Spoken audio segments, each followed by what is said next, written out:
안녕하세요. 최다은 변호사입니다. 지난 시간에 제가 요거 형사사건 책 소개를 하면서 일반 분들도 읽으셔도 돼요 라고 얘기를 했는데, 사실 진짜 성범죄 사건은 일반 분들이 읽기보다는 조금 성범죄 사건에 좀 특수하게 관심이 있거나 그런 분들이 읽으시기 좋을 것 같아요. 그리고 피해자들이 읽는 책이기보다는 이런 사건 자체에 공부를 하고 싶다, 이런 일이 문제가 되는구나, 이런 일은 피해야 되겠구나, 아니면은 내가 이런 일에 연루가 됐을 때 난 어떻게 대응하는 게 좋겠구나 라는 것을 아시기에 적합한 책입니다. 이런 게 문제가 되는구나 라는 걸 알 수 있죠. 자, 성범죄 피해자분들이 이거 읽으면서 사건이 어떻게 진행되는지 뭐 그렇게 구체적으로 아실 필요가 없어요. 왜냐면 그거는 이 책을 보면 되니까요. 사건에 대한 얘기입니다. 사건에 대한 얘기이기 때문에 뭐예요? 피해자는 형사 재판의 당사자가 아니라고요. 그러니까 이거는 판결문의 내용이 들어있는 거기 때문에 피해자에 대한 내용은 거의 배제가 돼 있습니다. 이런 경우에 혐의 없음이 나왔어, 이런 경우에 뭐 무죄가 나왔어, 아니면 이런 경우에 뭐 징역형이 나왔어, 뭐 이런 내용들이에요. 그러니까 피해자분들이 너 어떻게 하지? 라는 거를 궁금해할 때는 이 책을 보셔야지, 이 책을 보시는 게 아닙니다.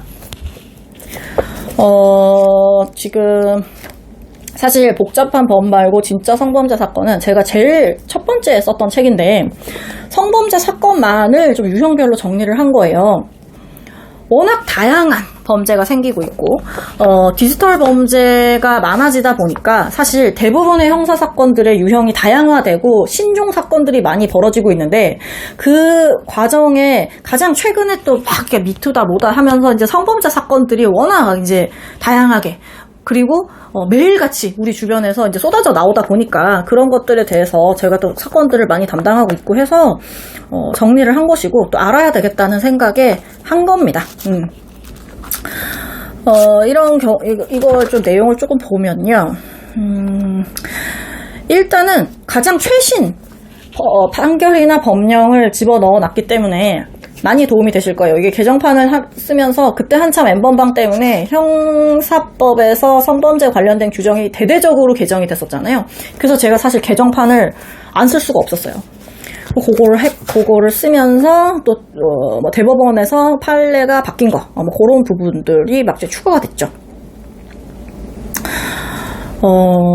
최근에 제가 하는 사건 중에서 불법 촬영이나 카메라 등 이용 촬영죄 같은 경우도 보면은 굉장히 한 범죄, 한 죄명에 따라서도 굉장히 유형이 다양하단 말이에요. 예를 들자면은 실제로 담당했던 사건 중에는 그냥 퇴근하는 여성, 누군지 몰라, 그냥 얼굴도 안 보이고 그냥 조금 더 떨어져 있어요. 가까이 이렇게 붙어서 찍는 것도 아니고 멀리서 이렇게 따라가면서 계속 이렇게 찍는 거예요. 그런 경우들도 있고, 아니면 정말 고의적으로 뭔가 초소형 카메라라든가 아니면은 뭐 특별한 각도 같은 걸 이용해서 뭐 이렇게 뭐 치마 속에 뭐 이렇게 카메라를 넣어가지고 찍는다거나 이렇게 촬영하는 경우들도 있고, 아니면은 옷을 입고 있는 모습을 찍는 게 아니라 뭐 탈의실이라든지 목욕탕 같은데 정말 몰카 막 이렇게 설치해가지고 진행을 한다거나 촬영을 한다거나 뭐 그런 것들도 있죠. 자, 그리고 또 유포를 했는지 안 했는지 이런 거에 따라서 정말 천차만별로 막 달라지고, 얘가 한 번 하다가 걸렸는지 아니면 1년을 했는지 2년을 했는지 그거에 따라서 다르겠죠.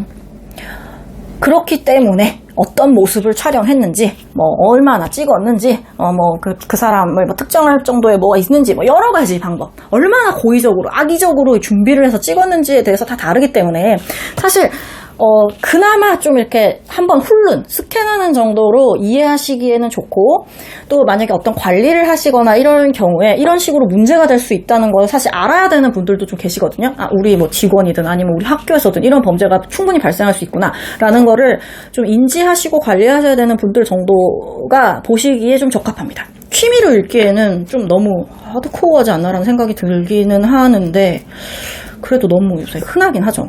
예전처럼 제가 반복해서 말씀을 드리기는 하는데, 요즘 성범죄는 예전에 우리가 생각했던 것처럼 무슨 어딜 끌고 가가지고 막 때리면서 하고 뭐 이런 경우는 거의 없고, 일상에서 발생하는 일들이 굉장히 많아요.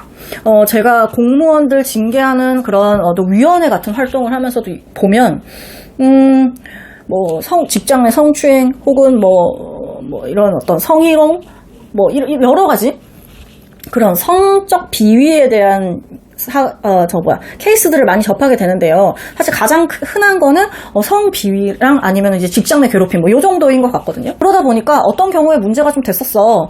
이런 경우에는 이런 식으로 좀 처벌을 받았대. 좀 조심해야 되지 않겠니? 라는 어떤 상식을 갖추는데 좀 도움이 될 수 있다. 는 점 말씀드립니다.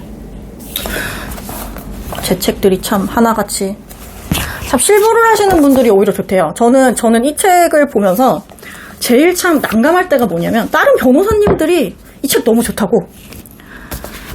특히 요거 사건에 대한 거, 특히 변호사들이 관심 많은 게 사건에 대한 거죠. 이 책 너무 좋다고 막 다른 변호사들한테 추천을 해준다 라고 하면 좀 영업 노하우면 돼. 다른 분들이 아셨으면 좋겠지. 다른 변호사님들이 아시는 건 그렇습니다.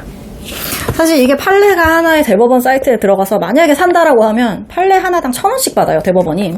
이게 60개가 넘는 판례가 들어있기 때문에 18,000원에 팔고 있지만 사실 6만 원이 넘는 내용을 담고 있고, 만약에 내가 이런 일에 연루돼서 도움을 받는다고 한다면 수백만 원의 가치가 있을 수도 있으니까 많은 관심 가져주시면 감사하겠습니다.